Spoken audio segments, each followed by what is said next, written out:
জি24 ঘন্টা ডিজিটালে আমি সব্যসাচী আপনাদের সঙ্গে, আর এই ডাকছে এআই একটা স্পেশাল শোতে আজকে আমার সঙ্গে রয়েছেন একজন স্পেশাল গেস্ট অর্ঘ্য সরকার।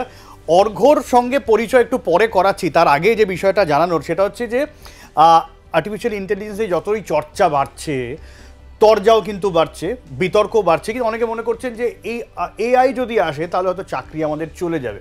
কিন্তু অর্ঘ্য যে কাজটা করে থাকেন থ্রু এআই, উনি চাকরি দেওয়ার ব্যবস্থা করেন। যারা চাকরি খুঁজছেন, রিক্রুটমেন্ট মন্ত্রা, অর্ঘ্য সরকার তার এই যে স্টার্ট আপ, এই যে অর্গানাইজেশন, যারা চাকরি খুঁজছেন বিভিন্ন জায়গায়, এই কাজটা অনেকটা সহজ করে দেন তিনি। কিভাবে? এবং শুধু তাই নয়, যারা চাকরি করবে এরকম লোক খুঁজছেন তাদেরও কিন্তু কাজটা করে দেয় রিক্রুটমেন্ট মন্ত্রা। আর রিক্রুটোপিয়া বলে একটা বইও আছে অর্ঘ্য আপনার। আমি একটু জানতে চাইছি এই যে আপনার যে সংস্থা ঠিক কি কাজ করে। প্রথম কথা হলো, আমাদের যে সংস্থা রিক্রুটমেন্ট মন্ত্রার মূলত কাজ কি। অনেক মানুষের মনেই, মূলত জব সিকার্সদের মনে ধারণা থাকে যে কোনো রিক্রুটমেন্ট এজেন্সি বা জব প্লেসমেন্ট কনসালটেন্সির মূল কাজ হচ্ছে জব সিকার্সদের জন্য জব খুঁজে দেওয়া। এই ধারণাটা সম্পূর্ণরূপে ভুল ধারণা। আচ্ছা, এটা আমি জব কনসালটেন্সি ফার্ম এক কথায় বলতে পারি? হ্যাঁ, জব প্লেসমেন্ট এজেন্সি, একদমই।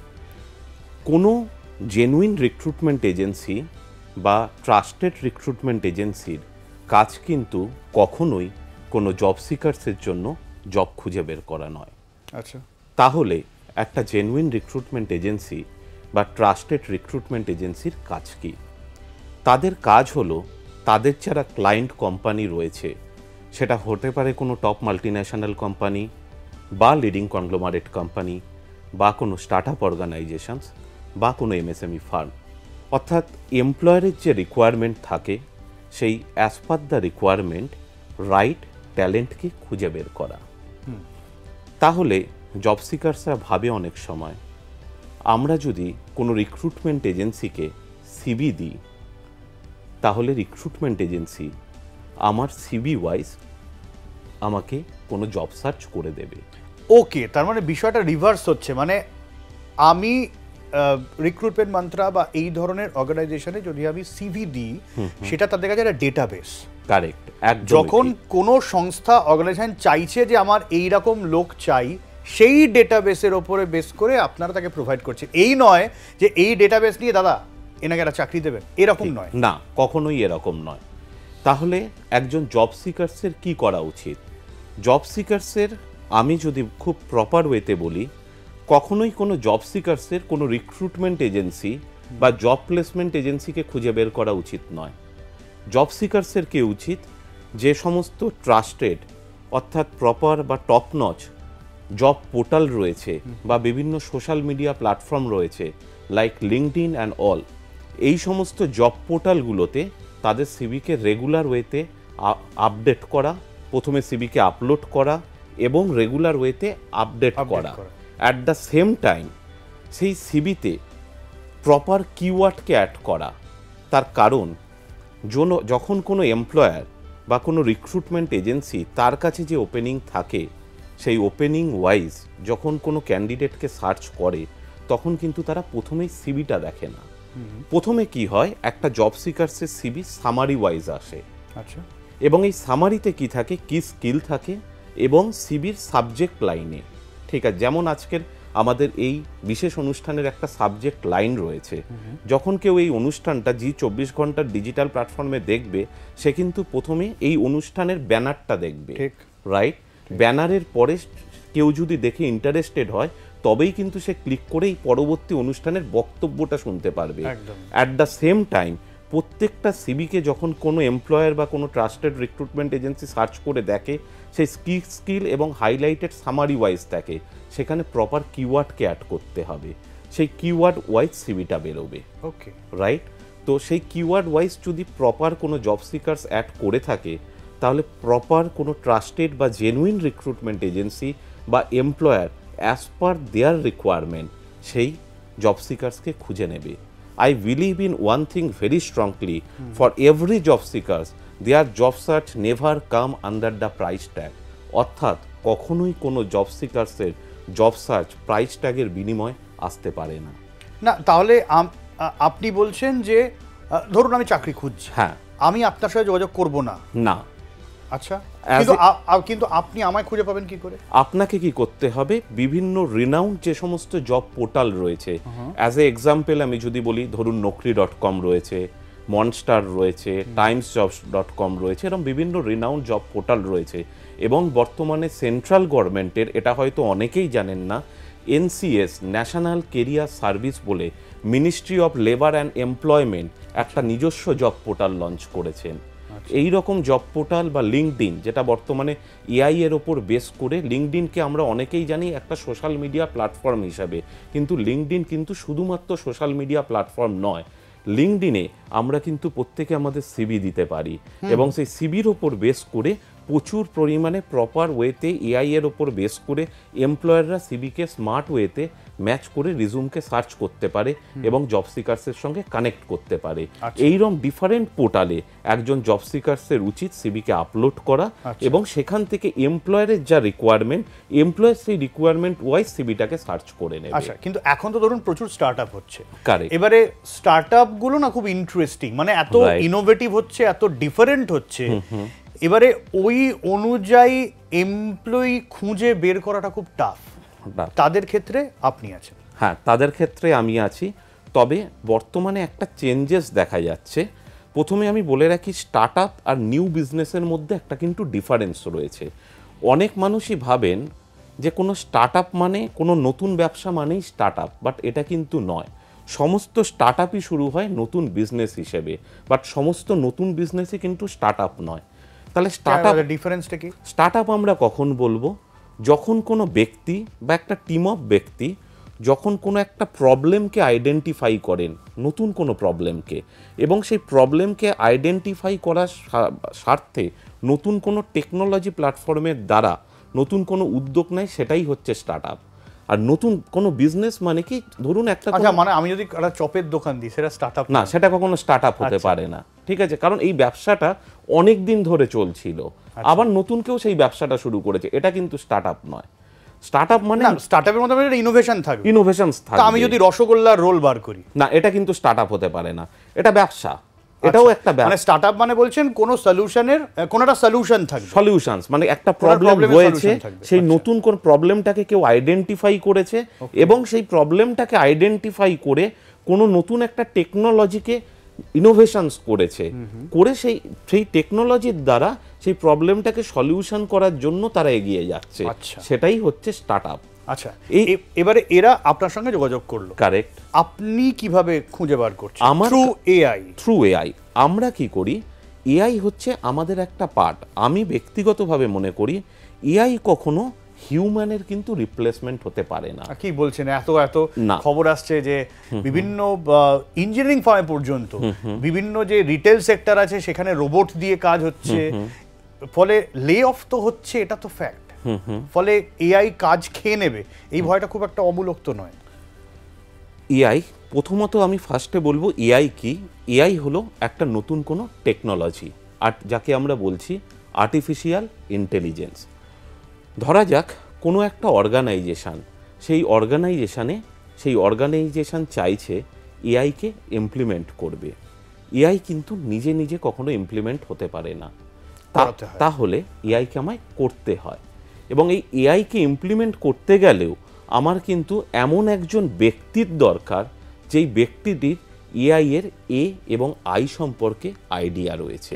তাহলে কি এলো, এআই এর প্রথম ধাপ হচ্ছে এআইকে কোনো অর্গানাইজেশনে ইমপ্লিমেন্ট করতে গেলেও কিন্তু আমার একজন হিউম্যান বিংয়ের দরকার হচ্ছে। সেকেন্ড পয়েন্ট, এআই কিন্তু কখনো কারো চাকরি খেয়ে নেবে, এই ধারণাটি সম্পূর্ণ ভুল। ভয়ের কোনো কারণ নেই। চাকরি তাহলে কার খাওয়া যাবে? ধরুন দুজন ব্যক্তি রয়েছে, একজন হচ্ছে এক্স, একজন হচ্ছে ওয়াই। এক্সের কাছে এআই এর নলেজ রয়েছে, ওয়াই এর কাছে এআই এর নলেজ নেই। এক্স যার কাছে এআই এর নলেজ রয়েছে, সে রিপ্লেস করবে ওয়াইকে। যেমন আমরা যদি টেলিকম সেক্টরের কথা বলি, তাই তো দাঁড়ালো, বেশিরভাগের কাছেই তো নলেজটা নেই। তাহলে কি করতে হবে, যখন কোনো মানুষের লে অফ হচ্ছে, যে সমস্ত ব্যক্তিদের লে অফ হচ্ছে, তাদের কি করা উচিত, এই মুহূর্তে তাদের এআই এর নলেজ নিয়ে নেওয়া উচিত। নিয়ে আবার কিন্তু তারা জব পেয়ে যাবেন। এআই টেকনোলজিকে ছেড়ে দিয়ে আমরা যদি টেলিকম ইন্ডাস্ট্রির কথা ভাবি, দেখা যাবে 2Gতে যখন 2G টেকনোলজি ছিল, যে ব্যক্তিরা 2Gতে কাজ করেছে তারাই কিন্তু 3Gতে কাজ করেছে, তারাই কিন্তু 4Gতে করেছে, বর্তমানে 5Gতে করছে, আবার ভবিষ্যতে যখন 6G আসবে সেই সেম ব্যক্তিরাই করবে। এআই এর ক্ষেত্রেও কিন্তু ঘটনাটা সেই রকমই, এবং দিন যত এগোবে এআই এর ততটা আপগ্রেডেড ভার্সান আসবে। এবং যারা এই এআইকে একবার ট্রেনিং নিয়ে নিচ্ছে এবং এআই ভার্সানে কাজ করছে, তারাও কিন্তু সময়ের সঙ্গে সঙ্গে আপগ্রেড করে তারা এগিয়ে যাবে। এআই এর বেসিক নলেজ কি সবাই নিতে পারবে? আমি যদি এখন চাই, আমি কি পারবো? প্রত্যেকেই পারবে। আমি তো আইটি রিলেটেড কিছু নয়। হ্যাঁ, তার কিন্তু কোনো মানে নেই। এবং মার্কেটে বিভিন্ন রকমের প্ল্যাটফর্ম রয়েছে, বিভিন্ন রকমের ইনস্টিটিউট রয়েছে যেখানে ফিজিক্যাল কোর্সও করানো হয় এবং ভার্চুয়াল মোডেও কিন্তু কোর্স অ্যাভেলেবেল। চাইলে কিন্তু যে কোনো ব্যক্তি এআই এর নলেজ নিতে পারেন। এবং শুধু এআই নয়, এআই এর সঙ্গে সঙ্গে আরও অনেকগুলো নতুন এমার্জিং টেকনোলজিস এসেছে, যেমন মেশিন লার্নিং, ডেটা সায়েন্স, এই সমস্ত টেকনোলজিগুলো অবশ্যই ডেটা অ্যানালিটিক্স, এই সমস্ত টেকনোলজিগুলো কিন্তু আগামী দিনে আরো বুমিং হবে। ধরুন আমার স্টার্টআপ আছে, আমি আপনার কাছে যাচ্ছি, আমি গিয়ে বলছি আমার এরকম এরকম লোক লাগবে, সেটা আমাকে মেনশন করে দিচ্ছি, আপনি কি করছেন? আমার কাজ হচ্ছে প্রথম আপনার রিকোয়ারমেন্টটাকে অ্যানালিসিস করা। শুধু রিকোয়ারমেন্ট অ্যানালিসিস মানে আপনার শুধুমাত্র জব ডেসক্রিপশন অ্যানালিসিস নয়। জব ডেসক্রিপশন তো প্রত্যেকটা এমপ্লয়ার আমাদেরকে দিয়েই দেয় যে আমার এই প্রোফাইলে লোক লাগবে এবং এইটা আমার স্যালারি বাজেট, এইটা আমার এলিজিবিলিটি ক্রাইটেরিয়া। তার সঙ্গে আমার বুঝতে হবে আপনার অর্গানাইজেশনের বর্তমানে কি পজিশনে, কি সিচুয়েশনে রয়েছে, অর্থাৎ আপনার অর্গানাইজেশন মানে আপনি যারা আপনার কাস্টমার তারও ডিটেল পুরো একেবারে আপনি নিয়ে নিচ্ছেন। একদম। তার কারণ হচ্ছে একটা অর্গানাইজেশনকে তার সমস্ত কিছু খুঁটিনাটি বিষয় জানাটা খুব জরুরি, এবং সেখানে কাজের এনভায়রনমেন্ট কীরকম, সেই অর্গানাইজেশন কী ধরনের ম্যান পাওয়ারকে চাইছে। যেমন বলা যাক, স্টার্ট আপ অর্গানাইজেশনের ক্ষেত্রে আগে যেমন মানুষের ভাবনা চিন্তা ছিল যে আমরা স্টার্ট আপে কাজ করব না, কিন্তু দিন যত এগোচ্ছে, দিন যত বদলাচ্ছে, মানুষ কিন্তু স্টার্ট আপেও কাজ করতে অনেক বেশি আগ্রহ প্রকাশ করছে। আমরা যদি জেনজিদের কথা বলি, তারা কিন্তু টপ মাল্টিন্যাশনাল কোম্পানি বা লিডিং কনগ্লোমারেটদের থেকে স্টার্ট আপে কাজ করতে বেশি আগ্রহ প্রকাশ করছে। তার কারণ স্টার্ট আপ অর্গানাইজেশনে কিন্তু কাজের ক্ষেত্রে অনেক ধরনের ফ্লেক্সিবিলিটি পাওয়া যায়, এবং ফরচুনেটলি যদি কোনো স্টার্ট আপ ইউনিকর্ন বনে যায় এবং কোনো এমপ্লয়ি যদি সেখানে দেখা যায় 0.5% শেয়ার বা স্টেক পেয়ে যায়, তাহলে আগামী দিনে তো তার ক্ষেত্রে সেটা সোনায় সোহাগা। তো কোনো স্টার্ট আপ অর্গানাইজেশনের ক্ষেত্রে, রিকোয়ারমেন্টের ক্ষেত্রে সেই অর্গানাইজেশনের কালচারটা বোঝা খুব ইম্পর্টেন্ট। আপনি তাহলে সেটাও বোঝার চেষ্টা করছেন 100 বার। যতক্ষণ অবধি আমি না তার কালচার বুঝতে পারবো, তার অর্গানাইজেশনে এক্স্যাক্টলি কী ধরনের ম্যান পাওয়ার দিলে তার অর্গানাইজেশনে সেটা প্রপারলি ফিট করবে, সেই ঘটনাগুলোকে আমি যতক্ষণ না বুঝতে পারবো ততক্ষণ অবধি কিন্তু আমি তাকে সিভি শেয়ার করে ফ্রুটফুল সিভি হবে না। মানে ইন্টারভিউতে পাঠালেও কোনো না কোনোভাবে সেই ক্যান্ডিডেটের সিলেকশন আসবে না। আর আপনি সিভি সিলেকশনটা ফার্স্ট করছেন through AI. First layer of স্ক্রিনিংটা আমরা থ্রু এআই করে নিই। যেখানে ধরুন আমার কাছে কোনো একটা ওপেনিংয়ে 500 সিবি এলো, এআই কি করে সেই 500 সিবি থেকে আমার 50টা সিবিকে বেছে দেয়, দেন আসে আমার রিক্রুটারদের ইনপুট দিচ্ছেন যে আমার এই ডিমান্ড, এক্স্যাক্টলি আমার এই ডিমান্ড, এই ক্রাইটেরিয়া, এআই সেখান থেকে ইনিশিয়ালি বেছে দিচ্ছে। এবং সেই ডিমান্ডটা কিসের উপর? অর্গানাইজেশনের জব ডেসক্রিপশন, এলিজিবিলিটি ক্রাইটেরিয়া এবং কালচারাল ফিটের ওপরে। দেন আমার রিক্রুটারদের কাজ চালু হয় এবং রিক্রুটার সেখান থেকে বাকি প্রোফাইলগুলোকে শর্টলিস্টেড করে এবং দেন ইন্টারভিউ লাইন আপ করে। কিছু কিছু ক্ষেত্রে ফিজিক্যাল রাউন্ড, কিছু কিছু ক্ষেত্রে ভার্চুয়াল রাউন্ড। আমার সময় একদম প্রায় শেষ হয়ে এসেছে। আমি একটু আপনার কাছ থেকে একটা সাজেশন যারা দেখছেন তাদের কাছে থ্রু আপনার দিতে চাইবো, সেটা যারা স্টার্ট আপ করছেন তাদের ক্ষেত্রে কোন কোন বিষয়গুলো মাথায় রাখা উচিত, আর যারা ওইসব জায়গায় কাজ করতে চাইছে তাদের ক্ষেত্রে কোন কোন বিষয়গুলো মাথায় রাখা উচিত, এবং এই দুটো ক্ষেত্রে এআই কোন জায়গায় ইম্পর্টেন্ট। যারা প্রথমত স্টার্ট আপ অর্গানাইজেশন করছে, যখন তারা কোনো ম্যান পাওয়ারকে নিচ্ছে, জেনারেলি দেখা যায় স্টার্ট আপ অর্গানাইজেশনের ক্ষেত্রে আপনি কিন্তু দেখবেন সেখানে স্টার্ট আপ অর্গানাইজেশনের যারা ফাউন্ডার হয় তাদেরও এজ একটা ক্রাইটেরিয়া কিন্তু থাকে। এবং at the same time start up অর্গানাইজেশনের ক্ষেত্রে যারা এমপ্লয়ি হয় বেশিরভাগ এমপ্লয়ি কিন্তু জেনজি ওরিয়েন্টেড, মানে অর্থাৎ young age oriented. Point number 2 আমরা যদি দেখি, স্টার্ট আপ অর্গানাইজেশনের ক্ষেত্রে কাজ করতে গেলে মাল্টিটাস্কিং হওয়া কিন্তু খুব জরুরি। তার কারণ বড় একটা টপ মাল্টিন্যাশনাল কোম্পানিতে ডিফারেন্ট ডিপার্টমেন্ট থাকে, কারণ তাদের পক্ষে ডিফারেন্ট ডিপার্টমেন্টে ম্যান পাওয়ারকে অ্যাফোর্ড করা সম্ভব, যেটা একটা স্টার্ট আপ অর্গানাইজেশনের ক্ষেত্রে অ্যাফোর্ড করা সম্ভব নয়। তাই মাল্টিটাস্কিং হওয়াটা কিন্তু খুব গুরুত্বপূর্ণ। এবার আমি আসি এমপ্লয়ের দিকে, অর্থাৎ একজন এমপ্লয়ি যখন স্টার্ট আপ অর্গানাইজেশনে জয়েন করবে তাকে মাল্টিটাস্কার হতেই হবে।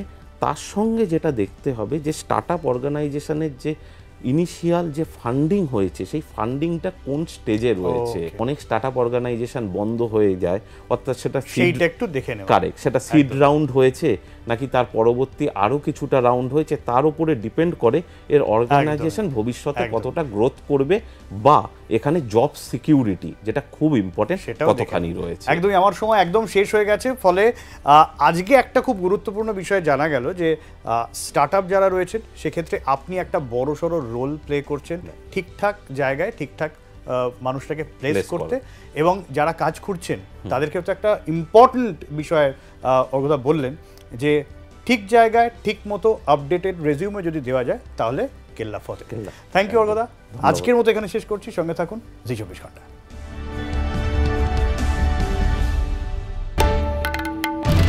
বাংলার আওয়াজ, বাঙালির আবেগ, জি 24 ঘন্টা।